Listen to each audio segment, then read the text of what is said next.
got a call that the car I'm looking for, the person who was driving the car, seemed like he died same spot, but they're not sure. But the accident was really, really, really bad. Hi, my name is Nondumiso Nelly Shaya, known as Nelly on media, and Nondumiso when I'm home at work and at work. I'm a mom of an 18-month-old baby by the name of Azana Tibusiso Lamini. I grew up in Eswatini, Kingdom of Eswatini, in the Lubombo region, as in Eswatini we have like 4 regions, at Janeni specifically, and then we moved to home in Manzini region at Ngulwini. I come from a family, a small family I can say, where there's mom, dad, and my 7 siblings, I can say, 4 girls and 4 boys.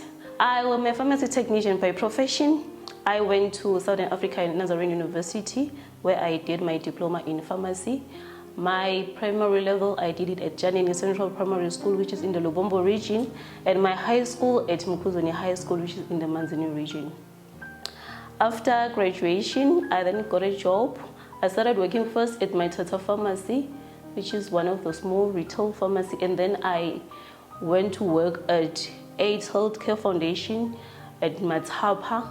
And then 2020, I was hired by the Ministry of Health, which located me at Hlangano Health Center, where I'm working as a pharmacy technician.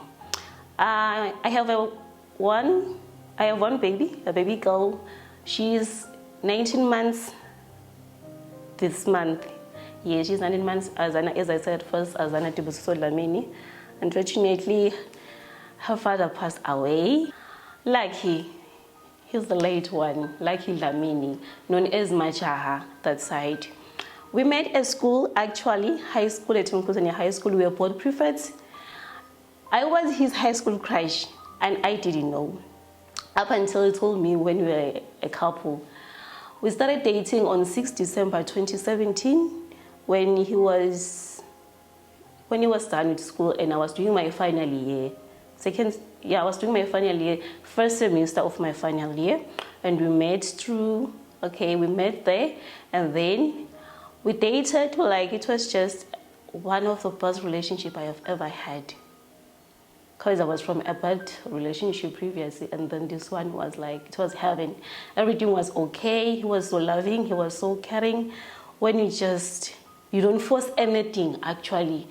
The way he was so loving. I could not force anything. I could feel that I'm loved. And thank God I will hear from his friend that the love I'm giving him was just complete, and it was so different. 2019, he asked for a child. I don't know why. And I wasn't ready per se, but I ended up saying, no, okay, it's fine, we can have a child. We started trying a child July 2019, and December I conceived my first baby. By then, she was already named Azania, which means God is listening. I don't know which prayer did God listen. I don't know to him, because it was named by him. And I named her Tibusiso, which are my blessings, our blessings. We had our first baby. Even on his side, it was his first child, and he was so excited. They were one. You wouldn't separate them. You wouldn't separate them even a minute. But because I'm staying at my workplace and he was staying at his workplace, which is like 6 kilometers away from each other, but you wouldn't say we are in a decent relationship the way we're seeing each other, because every weekend, if he's on standby, I will go to his workplace. If I'm on standby, he will come to my place.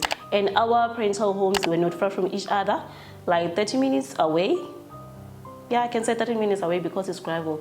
30 minutes away, so sometimes we just meet at home. At his parental place, they welcomed me so nice, because I think it's because some of his siblings, they knew me from school, since a lot of them we went from the same high school.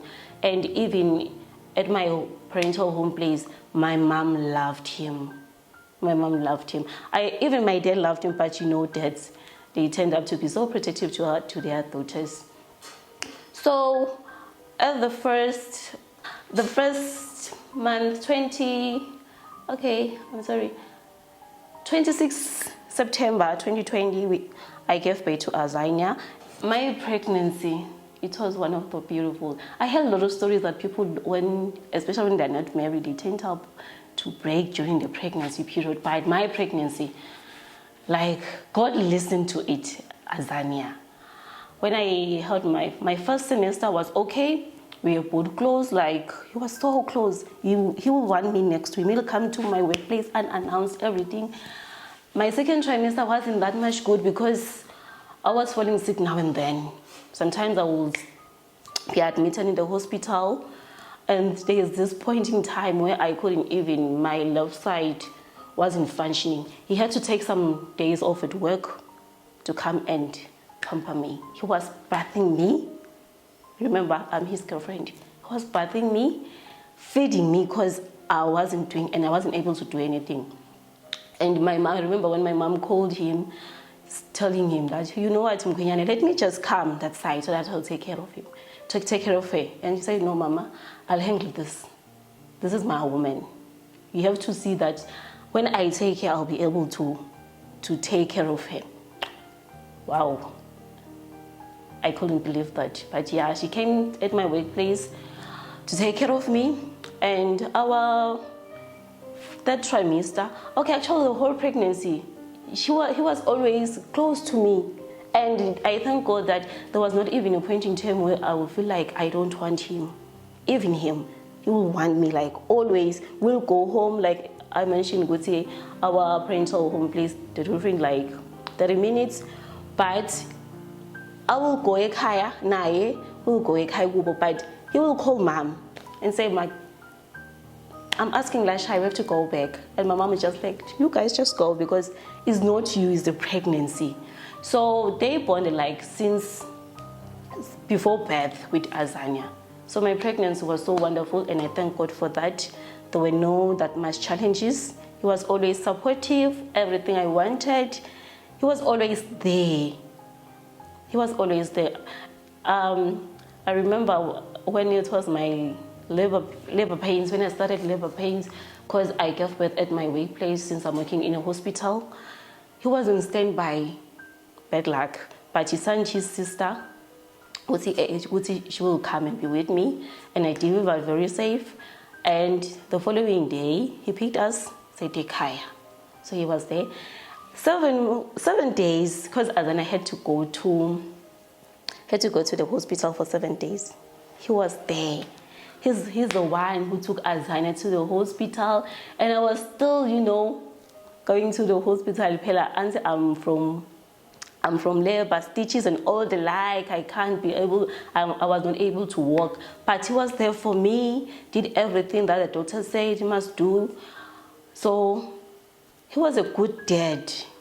Even when God can say, do you want to bring one person? I would ask for him again as my baby dad. I would choose him again. Because before he died, we were preparing like for our 26th December, last year 2021. We were supposed to get married, but through Swazi custom law, unfortunately it didn't happen. 26th September 2021, it was Azana's first birthday. Mothers, they want everything to outshine for their babies. And I felt like I wanted something big. But he came and said to me, you know what, let's not do something big. The baby's still young. He doesn't even recognize anything. We'll just be wasting money. And I was like, yeah, it makes sense. Let's just do a photo shoot. And then we'd buy a cake, and then we'd go and eat the cake with the grandparents. But it was a Thursday, the 24th, yes.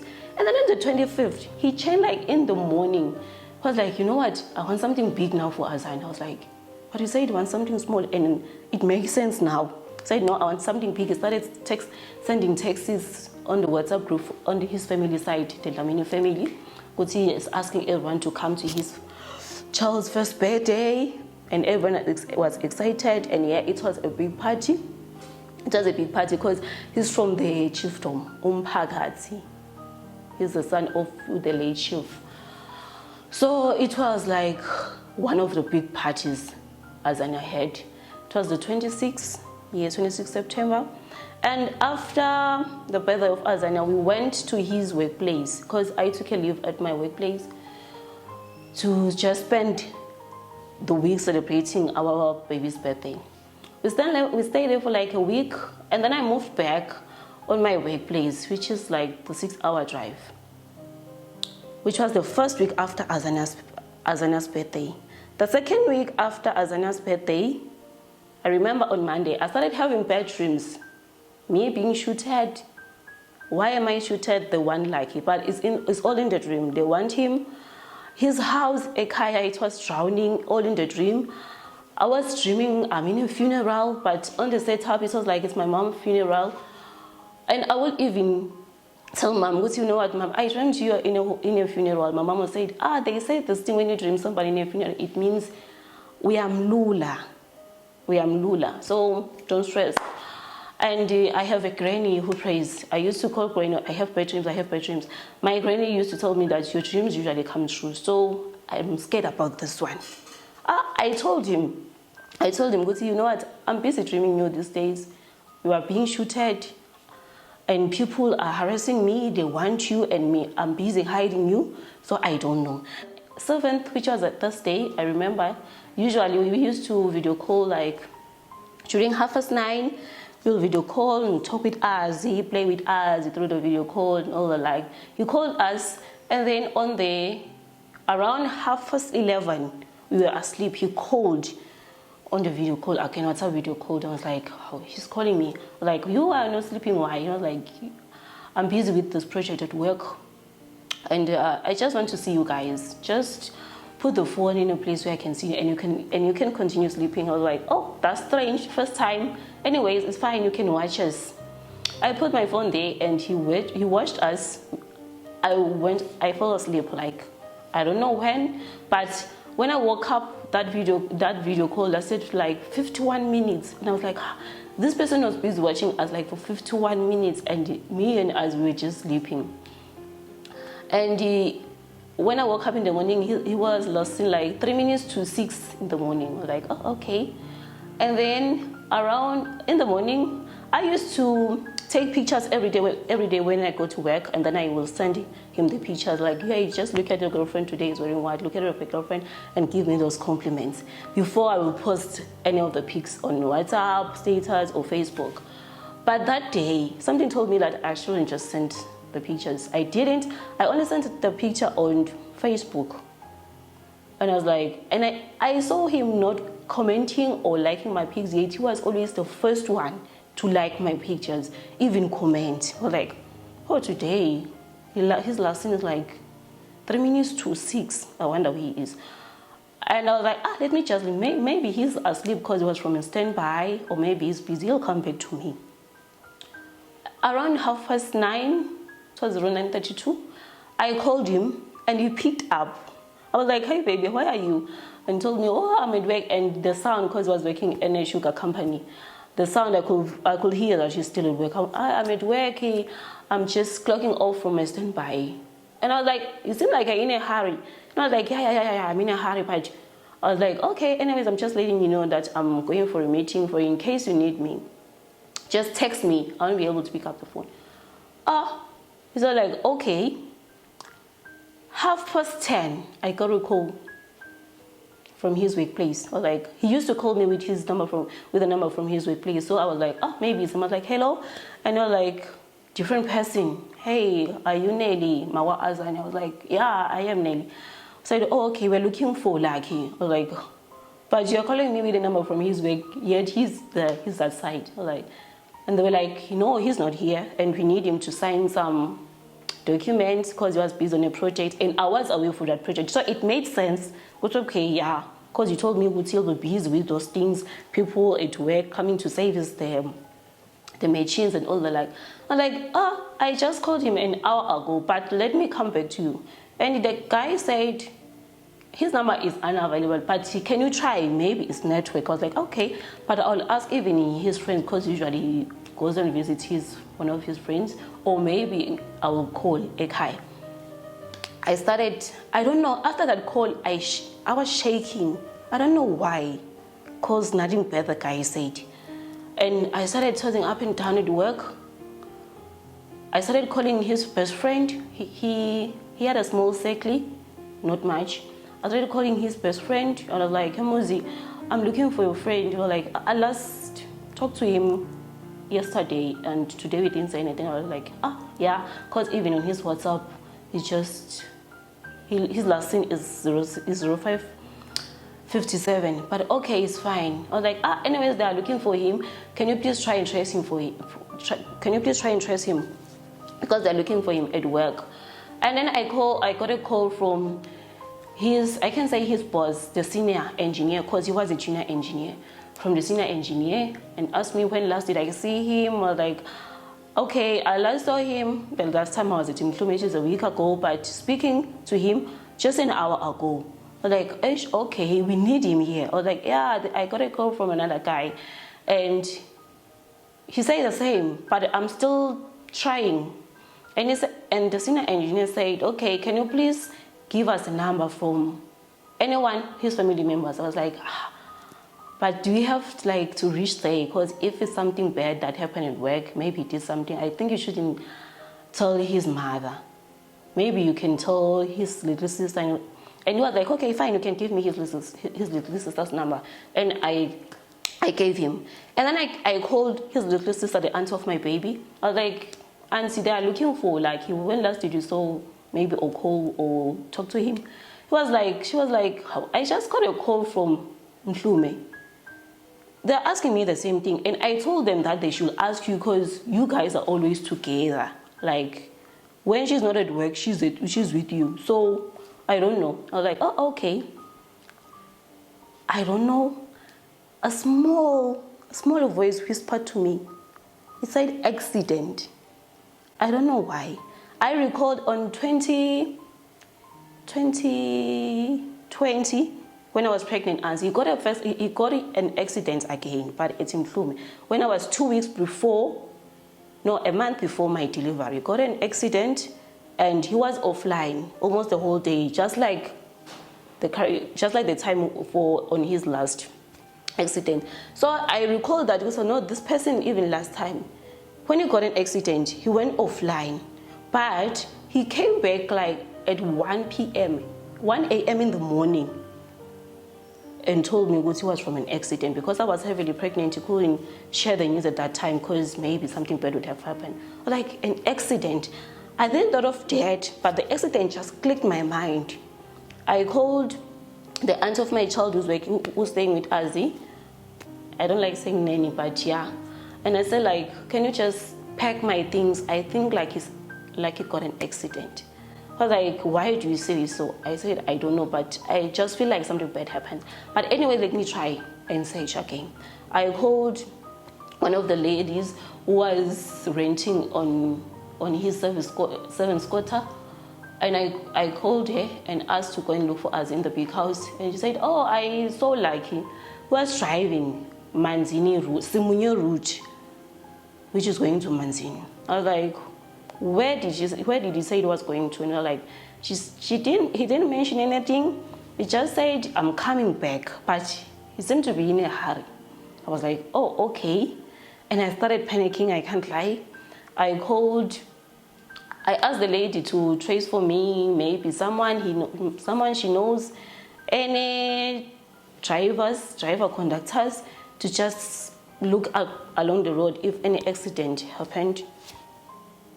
Okay, and she came back and said, they are saying there's no accident that happened between Simunye and Mhlume, which is 30 minutes drive, because he mentioned Simunye to the lady. I was like, okay, but what if he passed there? And yes, he passed. He was going, we don't know whether he was going Ekaya or he was coming to us with us, and because I was at work. It's 30 minutes before he reached home. Is where he got the accident. I got a call that the car I'm looking for, the person who was driving the car, seemed like he died same spot, but they're not sure. But the accident was really, really, really bad. Even the car was beyond repair. I don't know, I didn't cry. I took my phone, I called his sister back and said, they said your brother got an accident and I mentioned the sport, which is Mafuteni. And Siswake said, oh, okay, yeah, we just heard, but we have not heard anything from the police. Yeah, the police were just close to Ekhaya to tell them, Gutsi Vele, indeed, he's late. And then I got a call again from the lady. I was asking who stayed with him. And he told me, like, Mama Azi, please pack something like, but not pants, skirts. I was like, why should I pack skirts, not pants? But like, cause you have to go home. I was like, oh, okay. I called Lini, sister, can you please just pack for me skirts, everything, and everything for Isaac, because I kind of going to Bloom. Just pack everything. And she asked me what happening. I said, like, he got an accident, and I think he died. I don't know, but I feel like whatever happened, I'm not able to face it. Okay, at work, that's when actually everything clicked. After all the phone calls confirming that he's dead, he's no more, the accident was very bad, that's when everything clicked in my mind. Because no, the person I'm busy saying he's got an accident, is the father of my child, it's the person I love the most. The rest was history at work because I collapsed. Luckily, my colleagues were all there. Yes, were all there.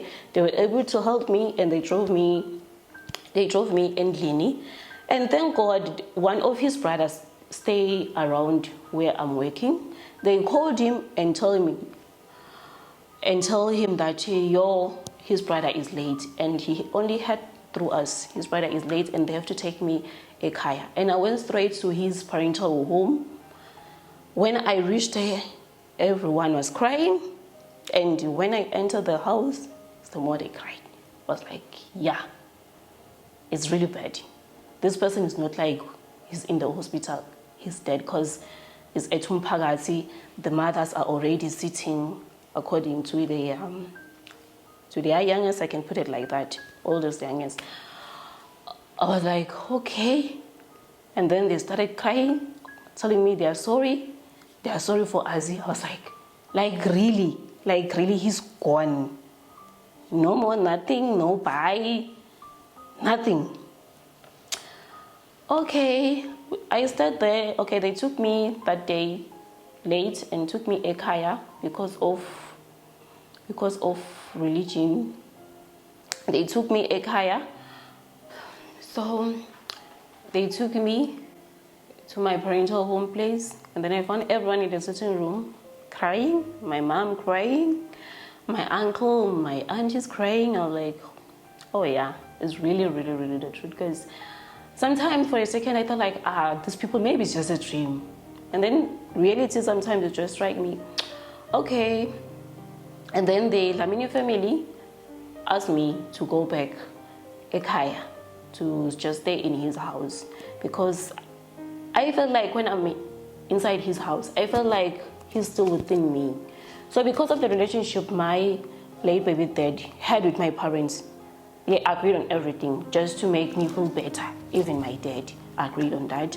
So I went back the following day, accompanied by my family, to his parental place, and I stayed inside his house, of course, because I was not yet a wife. I wasn't supposed to stay in the Endlingakoko.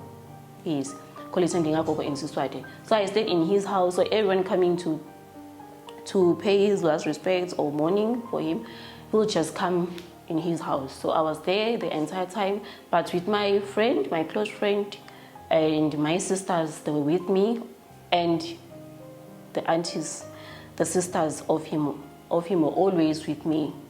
They never left my side, always there with me, taking care of me, supporting me. They didn't just leave me there and say, after all our brother and he never got married. But the way they took care of me is because everyone was aware that we were about to get married. Even his mother, as much as it was so bad to her, because no mom ever wished to just bury his or her own child. But her mom was always there, checking me now and then if I'm okay. And when his death certificate was made, I was there. I was there with our baby, and I always feel special on that I was there. I played a part of it. I was there to get his death certificate, and we came back. And his memorial service was on the 16th of October, if my memory serves me well. It was one of the bad days, more than the day I heard that he's no more. But being on his memorial service, where it hit me so bad that indeed he's gone. Like, I never pictured myself on a memorial service of my baby dad, especially so young. I always pictured ourselves, okay, December getting married, you know, just going to live my best life, having the best husband, because I've just seen him being the best boyfriend, baby dad, you know. And Eka was always supportive to my mom. Whenever my mom needs something, he was always there. He would always support me. He never left me on any of my bad days. So it's where it hit me. My family was there to support me, including my dad, everyone, my granny, my mom. Like everyone at work, they were there to support me, my friends, all of them. I was there on the memorial service. And you know, I'm laughing because the obituary was written by me. I was given that opportunity to write the obituary. I wrote his obituary, although it was hard, but I did.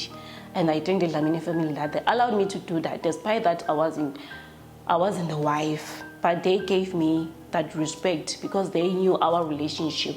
Like he never even know a day like say I don't know Nelly. He always tell everyone that, you know, Nelly is Nelly. No one can ever take her place, I mean. So yeah, I was given that opportunity to pay his last respect through that. And his memorial service was so touching. I can't say it was good because it was a memorial service, but he was, not because everyone wanted to say something good as it is a memorial service, but like he was different. Since I knew him, like since high school, he was different. He was that smart boy, you know. Whenever they are calling top 10s, he will be always the first one in school. We always knew would say lucky Lamini just take all the prizes for all the subjects. But how he was, and we will always like fight on school prefect meetings. I was always crushing his point. I don't know why. I was always crushing his point. Whenever he said something, I would just crush it, not knowing that this person actually is crushing on me and will end up being one person. So in his memorial service, everyone was talking good of him at work. He was the best. He was the best at work. He was this person who will cheat you with work. I don't know if you understand that. Because whenever you visited him, he will say, I won't leave this until it's done. No matter that you are here or what, but I have to do this. And I was well adapted on that, because sometimes I would even help him on his workload. And at the varsity, I know that he was a bookworm. His friends were like a few circles, small circle. He was a bookworm, a person, a child of God as well. His leisure time was he'll just go to church. That was him. Church or traveling. He loved traveling, but he didn't travel that much because he left us so early. So his memorial service was so touching. Everyone talked good of him. But yeah, and then he came. But because he got an accident, he wasn't allowed to. He will enter the home premises. So his coffin was laid in a church, which was just outside his parental home place. And then they took me out of the tent from the memorial service and they go with me to a church where we waited for him to come. He came, I saw his coffin. When he entered, I didn't believe that it's him inside there. So I wanted to see if it's really him. Because a part of me was telling me that, what if he woke up and nobody recognized? You know those hallucination that happens when one is lost, when you're in denial, like you can't believe anything happening. You feel like one second you're dreaming, the other second reality, and back to the dream. So I feel like if maybe I can see him inside, that's when I can be relieved that okay, it's him. But unfortunately they said we can't see him because he was severely injured, like his arm was broken, his leg was broken, and something like a hole. So they said they don't want us to have the last memory of him like that. At least let's just remember him the way we last saw him. But yeah, I don't know, maybe there's a video of me trending, like people were videotaping me, because they say I don't remember that scandal, but they told me after everything that I was like fighting to open the casket, the coffin. I don't know why.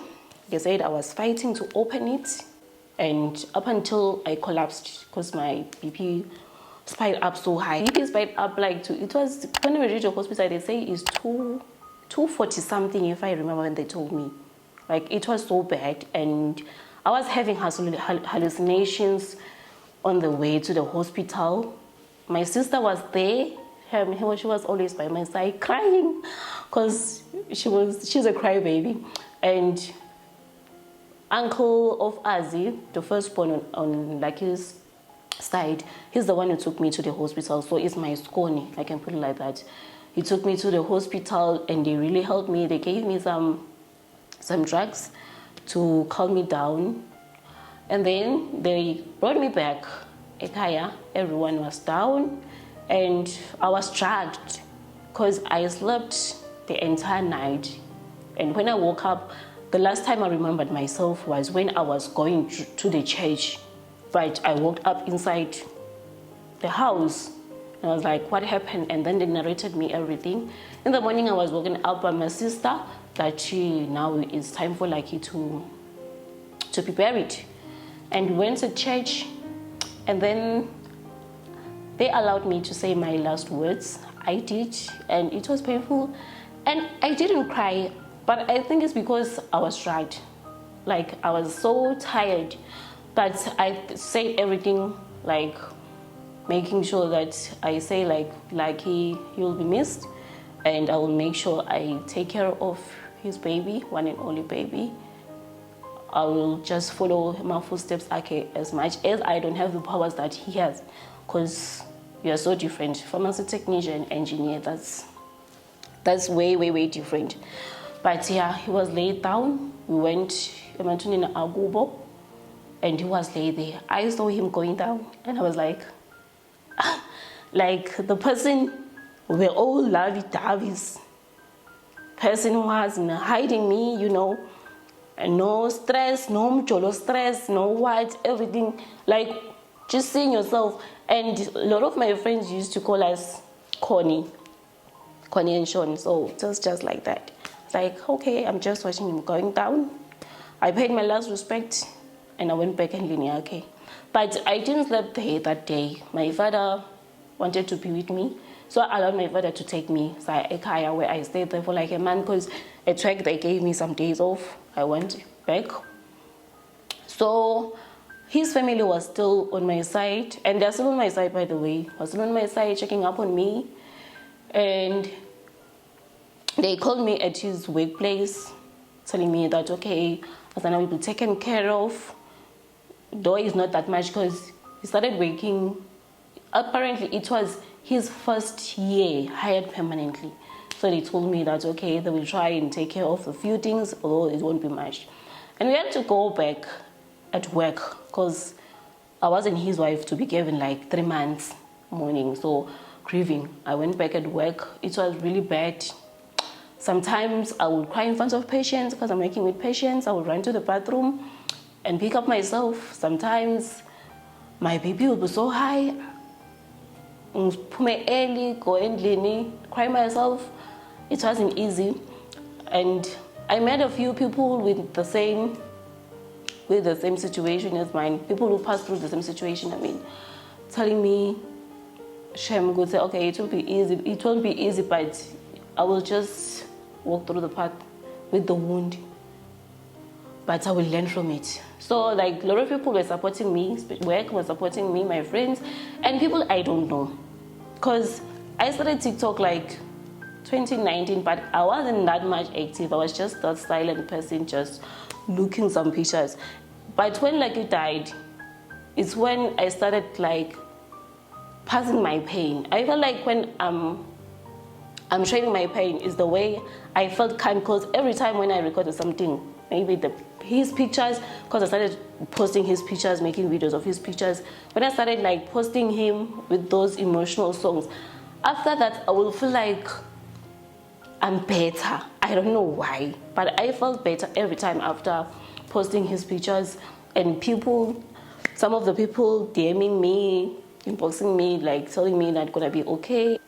The pain my baby's gonna go through with no father, going to preschool, no father. Yet I know all the love, I know all the assignments of having both parents, but my child at an early stage, he doesn't know that. She will grow up, with no daddy's love, nothing.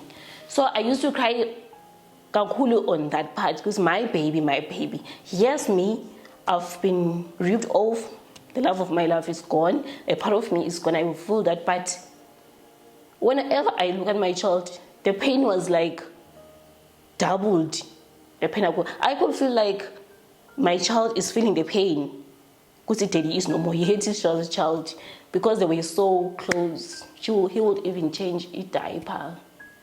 Just a diaper, like a lot of daddies can't change my pupus, but that one would change. We change Azana's diaper. We just leave them there, and you'll find Azana okay, bath, diaper change, feeded, everything. She will be like she was left with someone who's a lady, but no, it was his dad. So the bond they have, the relationship they have. So that's why I felt like it was doubled. And I was like, before I gave birth to Azana, he got an accident. His car was crashed like beyond repair because he sold it. But he came out like with no scar, with nothing. And I even said, you lying that you got an accident? He was like, I got an accident. Up until he showed me the car. I was like, how indeed you got an accident? But on this car, like same spot, not even to see him maybe in a hospital, maybe even if he wasn't speaking, just to see him and say, okay, yeah, he's injured. Maybe we should allow God to take him, because he can't be able to like be normal again. I wish for that, because if ever I saw him maybe blinking for the last time, at least see him lying there helplessly, so that I'll be convinced, because indeed he got an accident. But just getting a call, got an accident, when you're just rushing, yes, it was far, when you're just rushing there, they have taken him in the hospital, they've certified that he's dead. Now he's in the mutual, just like that, within the space of 2 hours. I was like, I felt like something is ripped off of me. I felt like they're lying. I felt like they're not really meaning it. Maybe he's just pranking me, something like that. But he wasn't pranking me. So, yeah, I went through depression, because I even had suicidal thoughts. Actually, I almost committed suicide, because I almost took pills, and I was helped by my daughter, because they were inside my mouth, and then I had a knock of my daughter, "Go, mommy." That's when I realized, oh no, what am I doing? My baby. I felt like maybe me just following him just is the pain, and whosoever will be left with us will be left with us. I was just trying to escape from the pain, and then realized, oh no, this is not good. And even the month where I was at home, I took my car, but my mom never noticed. No one ever noticed at home. I took my car and I took my baby. I posted my baby inside my car.